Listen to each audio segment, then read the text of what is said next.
கதிரவனின் கடைக்கண் பார்வையில் நம் மனதில் மலரும் மெல்லிய அன்பெனும் மலரால் இறைவனை பூஜித்து இன்றைய நிகழ்ச்சிக்கு செல்வோம்.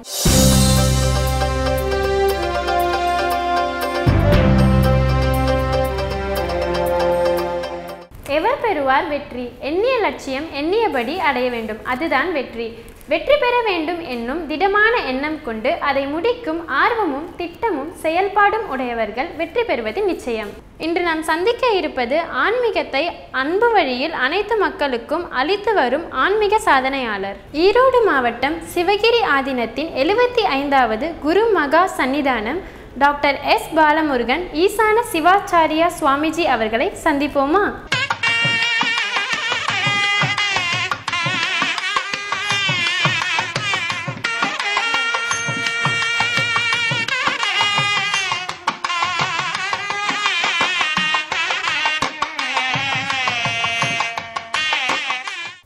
ஓம் சதாசிவசமாரம்பாம் சிவசமய பண்டித ஆச்சாரிய மத்தியமாம் அஸ்மதாச்சாரிய பர்யந்தாம் வந்தே சிவகுரு பரம்பராம். ஞானமே வடிவமாகிய பரம்பொருளான இறைவனுடைய திருப்பெரும் கருணையினாலே பரமேஸ்வரனுடைய அனுகிரகத்தால் சிவகிரி ஆதீனம் என்று சொல்லக்கூடிய சிவகிரி சன்னிதானத்தில் பிறந்து சன்னிதானத்தினுடைய குல முன்னோர்கள் சன்னிதானத்தினுடைய தெய்வங்களை பரம்பரையாக வழிபட்டு அந்த பூஜைகளை செய்யக்கூடிய ஒரு மகாபாகியத்தை ஏற்படுத்தி கொண்டு இந்த சிவகிரி சன்னிதானத்தினுடைய நித்திய அனுஷ்டானங்களை தினந்தோறும் கடைபிடித்து அந்த குலப்பெருமைகளை வெளி உலகத்திற்கு தர வேண்டும் என்ற நோக்கிலே இந்த ஆன்மீகம் என்று சொல்லக்கூடிய நிகழ்விலே நாம் கலந்து கொண்டிருக்கின்றோம். நீங்கள் ஆன்மீக பணியில் ஈடுபட அடிப்படை காரணம் என்ன? எப்படி சிவகிரி ஆதீனத்தில் இளைய சன்னிதானமாக செயல்பட்டு வருகிறீர்கள்? ஆன்மீக பணி என்று சொல்லக்கூடிய பணியில் ஈடுபடுவதற்கு சன்னிதானங்களுடைய குலத்தில் பிறந்தது முதல் காரணம். அந்த சன்னிதானங்கள் வழிபட்ட தெய்வங்களை தினந்தோறும் ஆராதனை செய்து வருவது இரண்டாவது காரணம். மூன்றாவதாக அந்த சன்னிதானங்களுடைய குருமார்கள் என்று சொல்லக்கூடியவர்கள் மூத்த சன்னிதானங்கள், அதற்கு அடுத்து வரக்கூடிய சன்னிதானங்களுடைய பாரம்பரியங்களை கடைபிடித்து அவர்கள் செய்த தர்ம நெறிகளை எல்லாம் போற்றக்கூடிய ஒரு தன்மையிலே செய்து கொண்டிருப்பதால் அந்த வெற்றி பாதையில் செல்லக்கூடிய ஒரு தன்மையானது ஏற்பட்டிருக்கின்றது. இதை வெற்றி பாதை என்று சொல்வதை விட கடமை என்று சொல்லலாம். அந்த கடமை என்பது அவரவருடைய குல மரபுகளை தினந்தோறும் கடைபிடிப்பது மனித வாழ்க்கையிலே மிக அவசியமாக இருக்கின்றது. அதை நாம் செய்து வருகின்ற பொழுது, குல மரபுகளை நாம் செய்து வருகின்ற பொழுது வெற்றி என்பது தானாகவே தேடி வருகின்றது. அப்படி நம்முடைய சன்னிதானத்தினுடைய பலவிதமான வெற்றிகள் நமக்கு ஏற்பட்டு கொண்டிருக்கின்றது. மாதா பிதா குரு தெய்வம் என்பது மந்திர வாக்கு. மாதாவால் உருவாகின்றோம், பிதாவால் குலம் வளர்கிறது, குல குருவால் குலம் காக்கப்படுகிறது, குல தெய்வத்தால் சகலவிதமான நன்மைகளும் சித்திக்கிறது. இதைத்தான் மாதா பிதா குரு தெய்வம் என்று மந்திர வாக்காக வைத்திருக்கின்றார்கள். குருவில்லாத வித்தை பால் என்றும் குரவே சர்வலோகானாம் என்றும் குருவருள் இருந்தால்தான் திருவருள் கிடைக்கும் என்றும் சொல்வார்கள். கு என்றால் இருட்டு, ரு என்றால் வெளிச்சம். அறிவு உடைமையை, அறிவு என்று சொல்லக்கூடிய ஆற்றலை வெளிப்படுத்துபவர், அதாவது ஞானம் என்று சொல்லக்கூடிய பேராற்றலை வழங்கக்கூடியவர் குரு என்று சொல்லக்கூடியவர். இந்த குருவானவர் எப்படி தோன்றுகிறார் என்று சொன்னால், நம்முடைய பாரத தேசம் பரதகண்டம் என்று சாஸ்திரங்கள் சொல்லுகிறது. அந்த பாரத தேசத்திலே 56 தேசங்கள் இருப்பதாக சாஸ்திரங்கள். அந்த 56 தேசங்களிலே குங்கு தேசம் என்பது ஒரு மிகப்பெரிய ஒரு தேசம். தமிழ் கலாச்சார பண்பாடுகளை எல்லாம் உயர்வாக போற்றக்கூடிய ஒரு அற்புதமான தேசமாக நம்முடைய குங்கு தேசம் விளங்கி வருகிறது. இந்த குங்கு தேசத்திலே ஆதி காலத்திலே சுமார் 1200 ஆண்டுகளுக்கு முன்பு சேர சோழ பாண்டியன் என்று சொல்லக்கூடிய மூவேந்தர்கள் ஆத்மார்த்த பூஜை செய்து வழிபட்டதாக வரலாறு. பூஜைகள் 2 வகைப்படும். அதில் ஆத்மார்த்தம் என்பது தனக்காகவும் தன்னை சார்ந்தவனுக்காகவும் செய்வது ஆத்மார்த்தம். பரார்த்தம் என்பது ஆலயம் அமைத்து கருவறையில் சிவலிங்கத்தை தோற்றுவித்து அதற்கு பூஜைகள், உற்சவங்கள், கும்பாபிஷேகங்கள் இவைகளையெல்லாம் செய்வது பரார்த்தம் என்று சொல்லக்கூடியது. இந்த அக்காலத்திலே அரசர்கள் இந்த ஆத்மார்த்த பூஜை என்று செய்து வந்தார்கள். ஏன் இந்த பூஜைகளை செய்தார்கள் என்று சொன்னால், அந்த பூஜை எதற்காக நாம் செய்கிறோம் என்று சொன்னால், தர்மசாஸ்திரமானது ஒரு எறும்பை கொன்றாலும் பாவம் என்று சொல்லுகிறது. ஆகையால் மனிதனுடைய வாழ்க்கையில் அன்றாடு ஏற்படக்கூடிய அந்த பாவ தோஷங்கள் அன்றோடு விலக வேண்டும்.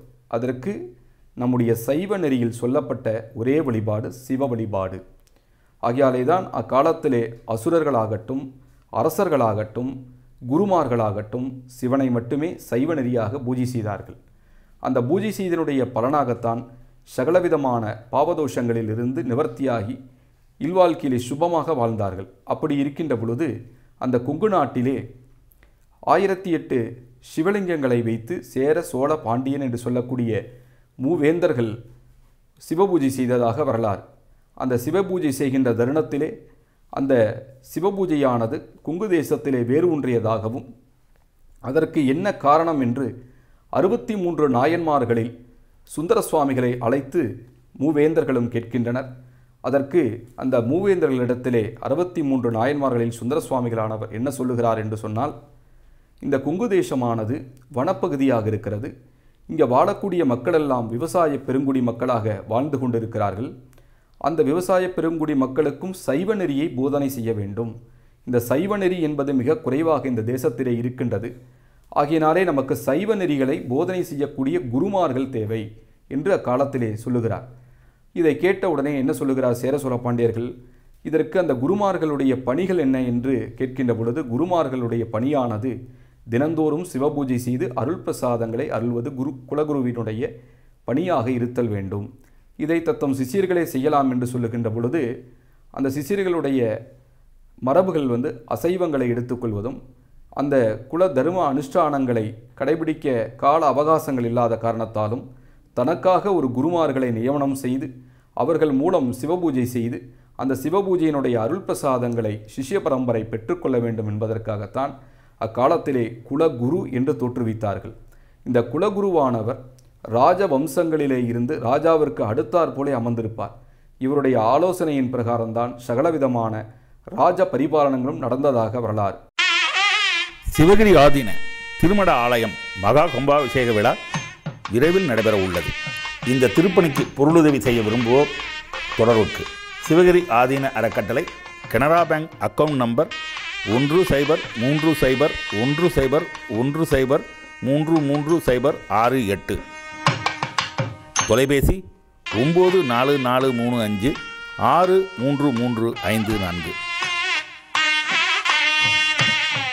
குலகுருவினுடைய தோன்றலானது சுந்தர சுவாமிகள் மூலமாக முதலிலே நம்முடைய கொங்கு தேசங்களிலே குலகுருக்கள் என்று சொல்லக்கூடிய பாரம்பரியத்தை முதலாக ஏற்படுத்தினார்கள்.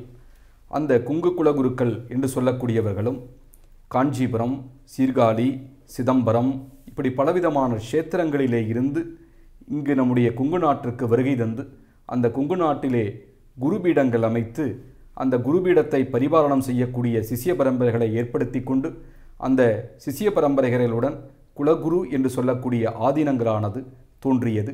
அதிலே ஆதிசைவ மடங்களிலே சிறந்த மடமாகவும் நம்முடைய சிவசமய பண்டித குரு சுவாமிகள் என்று சொல்லக்கூடிய சிவகிரி ஆதீனமானதும் அக்காலத்திலே காஞ்சிபுரத்திலிருந்து முன்னோர்கள் வந்ததாக வரலாறு. அந்த காஞ்சிபுரத்திலிருந்து வருகை தந்த பொழுது கம்பனால் சிவசமய பண்டிதன் என்று பட்டம் வழங்கப்பட்டு அந்த ஒவ்வொரு சன்னிதானங்களுக்கும் சிவசமய பண்டிதர் என்று சொல்லக்கூடிய ஒரு பேராற்றலை பெயர் நாமமாக வைத்து கொண்டு அந்த சிவகிரி ஆதீனத்தினுடைய குரு பரம்பரையாக சிஷ்ய பரம்பரைகளுடன் பரிபாலனம் செய்து வருகின்றனர். அந்த குலகுருவினுடைய ஒவ்வொரு பணிகளும் மிக அற்புதமாக இருக்கக்கூடிய ஒரு தன்மை.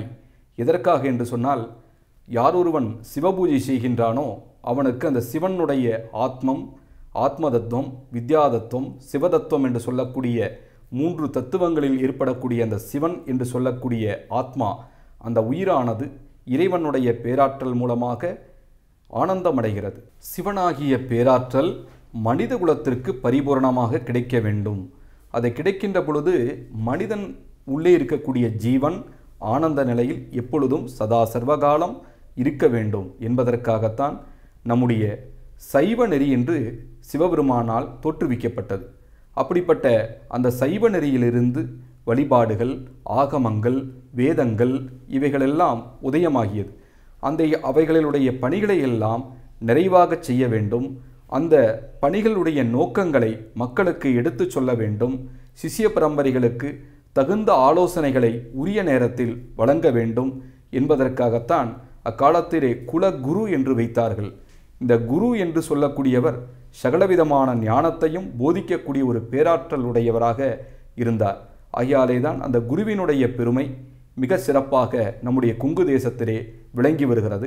அது மட்டுமல்லாமல் ஒவ்வொரு பிரிவினருக்கும் ஒவ்வொரு குலகுருக்கள் இருக்கின்றார்கள். அந்த குலகுருவினுடைய பாரம்பரியத்தை ஒவ்வொரு மனிதனும் அனுசரித்து வாழ வேண்டும் என்பதற்காகத்தான் நம்முடைய குருமார்களை அக்காலத்திலே தோற்றுவித்தார்கள். நம்முடைய கொங்கு தேசத்திலே 51 ஆதீனங்களும் ஒவ்வொரு பிரிவினர்களுக்கும் ஒவ்வொரு குலகுருக்களும் வழிநடத்தி செல்லுகின்றனர். எதற்காக இந்த குலகுரு என்று சொன்னால், கல்லூரி பருவ வரையிலும் ஆசிரியரானவர் வழிநடத்தி செல்லுகிறார். இறப்பு வரையிலும் நல்லது கெட்டதுகளை பகிர்ந்து கொள்வதற்கு இந்த குலகுரு என்று சொல்லக்கூடியவர் தான் இருப்பார். ஆகையாலே தான் மாதா, பிதா, குரு, அதன் பிறகு தெய்வம் என்று வைத்தார்கள். குருவின் மூலமாக தெய்வத்தை நாம் அறிய வேண்டும், தெய்வத்தினுடைய நிலைகளை குருவின் மூலமாக அறிய வேண்டும் என்பது தர்மசாஸ்திரங்கள். அப்படிப்பட்ட வகையிலே அந்த குருவை அனுசரித்து அந்த சிஷ்ய பரம்பரை வாழுகின்ற பொழுது சகலவிதமான செல்வங்கள், சகலவிதமான யோகங்கள், சகலவிதமான நன்மைகளும் பெறுகின்றனர். குருவினுடைய பயனாகத்தான் நம்முடைய ஆன்மீகமானது இன்றைய தேசத்திலே மிக சிறப்பான பயனாக விளங்கி வருகிறது. அப்படிப்பட்ட குருவை நாம் வழிபாட்டுக்குரியவராக ஏற்றுக்கொண்டு அந்த ஒவ்வொரு குருமடங்களையும் பேணி காக்க வேண்டும். அந்த குருபீடங்கள் என்பது குலமரபுகளை அந்த சிஷ்ய பரம்பரைகளுக்கு போதிப்பது. அந்த குலமரபு என்பது குலம் என்பது வேறு, கோத்திரம் என்பது வேறு. குலம் என்பது ஒரு மனித பிரிவுகளை உட்படுத்தி சொல்வது குலம் என்றும், அந்த குலத்திலே உட்பிரிவுகளை காண்பது கோத்திரம் என்று சொல்வார்கள். இவைகளையெல்லாம் நாம் எங்கு தெரிந்து கொள்ள வேண்டும் என்று சொன்னால், அவரவருடைய குருமார்களை சந்திக்கின்ற பொழுது நமக்கு இந்த விஷயங்கள் எல்லாம் தெரியும். அப்படிப்பட்ட வகையிலே இந்த குருபீடங்கள் என்று சொல்லக்கூடியது குல தர்மங்கள், குல ஆச்சார அனுஷ்டானங்கள், குல மரபுகள் இவைகளையெல்லாம் பரம்பரையாக கடைபிடித்து வர வேண்டும். அந்த நீதிகள் படி அந்த தர்மசாஸ்திரங்களினுடைய பிரகாரம் ஒவ்வொரு நீதிகளையும் செய்து வர வேண்டும் என்பதற்காகத்தான் இந்த குலகுரு என்று சொல்லக்கூடிய ஒரு உயரிய பாரம்பரியத்தை இறைவனுடைய அருளாலே தோற்றுவிக்கப்பட்டது. ஆதீனம் நன்றாக செயல்படுவது என்பது எளிதான விஷயமா சுவாமிஜி? ஆதீனம் என்பது 2 வகையாக இருக்கின்றது. அதிலே சைவ மடம் என்றும் ஆதிசைவ மடம் என்றும் சொல்வார்கள். இதிலே நம்முடைய கொங்கு தேசத்திலே இருப்பது ஆதிசைவ திருமடங்கள் என்று சொல்லக்கூடியது. ஆதீனங்கள் என்பது அந்த குலத்தில் ஆதிசைவ திருமடம் என்று சொல்வார்கள். ஆதிசைவன் என்று சொல்லக்கூடியது சிவாச்சாரிய பரம்பரை குலகுருவாக வருவது. அந்த குலகுருவாக வருவதற்கு பலவிதமான நியமங்கள் இருக்கிறது. பாலக பருவத்திலே உபநயனம் என்றும், அதற்கு அடுத்தாற்போல் சமய தீட்சை என்றும், விசேஷ தீட்சை என்றும், நிர்வாண தீட்சை என்றும், திருமணமானவுடன் ஆச்சாரிய அபிஷேகம் என்று சொல்லக்கூடிய உன்னத வைபவத்தை தொடர்ந்து அந்த குருமார்களுக்கு மட்டும் பட்டாபிஷேகம் என்று சொல்லக்கூடிய நியமமானது ஏற்படுகின்றது. அதன் பிறகுதான் அந்த பீடத்தை அலங்கரிக்கக்கூடிய ஒரு தகுதியானது அந்த ஆதீனங்களுக்கும் அந்த குருபீடங்களுக்கும் அந்த மடாதிபதிகளுக்கும் ஏற்படுகிறது. அந்த குருபீடத்தை பரிபாலனம் செய்வது என்பது எளிதான காரியம் அல்ல. அந்த குருபீடத்தினுடைய குல மரபுகளை முதலிலே தெரிந்து கொள்ள வேண்டும், சாஸ்திர நெறிகளை தெரிந்து கொள்ள வேண்டும், ஆகம நெறிகளை தெரிந்து கொள்ள வேண்டும், சிஷ்யர்களுடைய சிஷ்ய பரம்பரைகளுடைய மனோபாவத்தை தெரிந்து கொள்ள வேண்டும், பலவிதமான ஜீவராசிகளுடைய தன்மைகளை நாம் தெரிந்து கொள்ள வேண்டும். இவைகளையெல்லாம் தெரிந்திருந்தால்தான் அந்த ஆதீனம் என்று சொல்லக்கூடிய சன்னிதானங்களானவர் அந்த குருபீடத்தை சிறந்த முறையில் அலங்கரிக்க முடியும். சிவகிரி ஆதீன திருமட ஆலயம் மகா கும்பாபிஷேக விழா விரைவில் நடைபெற உள்ளது.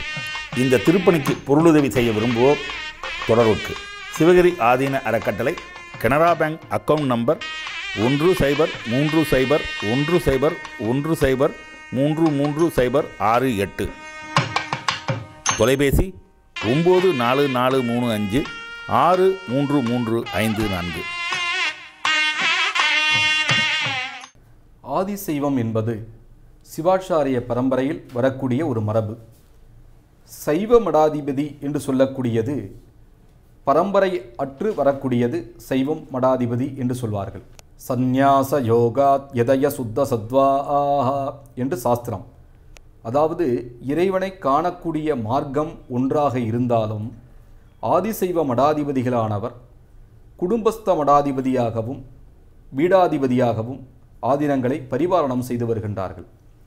அதை சைவ மடாதி என்று சொல்லக்கூடிய சந்நியாச மடாதிபதிகள் குடும்பங்களை எல்லாம் துறந்து சதா சிவபெருமானே என்று நினைவிலே கொண்டு அந்த பூஜைகளை செய்து பரிபாலனங்களை உலகிற்கு பேராற்றலை வழங்கி வருகிறார்கள். இந்த ஆதிசைவன் என்று சொல்லக்கூடிய சிவாச்சாரிய பெருமகன் குலகுருவானவன் சகலவிதமான கும்பாபிஷேகங்களை செய்யக்கூடிய அதிகாரம், ஆலயங்கள் திருப்பணிகளுக்கு ஆலோசனை செய்யக்கூடிய அதிகாரங்கள், பலவிதமான தர்ம நெறிகளை போதிக்கக்கூடிய அதிகாரங்கள் எல்லாம் இந்த ஆதிசைவ குலகுரு பீடத்திற்கு பரம்பரையாக இருந்து வருகின்றது. உங்களின் ஆதீன பணிகளுக்கு உறுதுணையாக இருப்பவர்களை பற்றி கூறுங்கள் சுவாமிஜி. ஆதீனங்களுடைய பணிகளுக்கு உறுதுணையாக இருப்பது முதலாவதாக ஆதீனங்கள் வழிபடக்கூடிய குலதெய்வம் ஸ்ரீ மரகதவள்ளியம்பாள் சமேத மல்லிகார்ஜுனீஸ்வரர் என்று சொல்லக்கூடியதும், அடுத்ததாக இஷ்ட தெய்வமாக விளங்கி வரும் சென்னிமலை முருகபெருமானுடைய திருவருளும், அதற்கு அடுத்தாற்போல் எனது தந்தையாரான 74வது சிவகிரி ஆதீன குருமகா சன்னிதானம் ஸ்ரீல ஸ்ரீ சிவசமய பண்டித குருசுவாமிகள் அவர்களும், தாயார் திரு சரஸ்வதி அவர்களும்,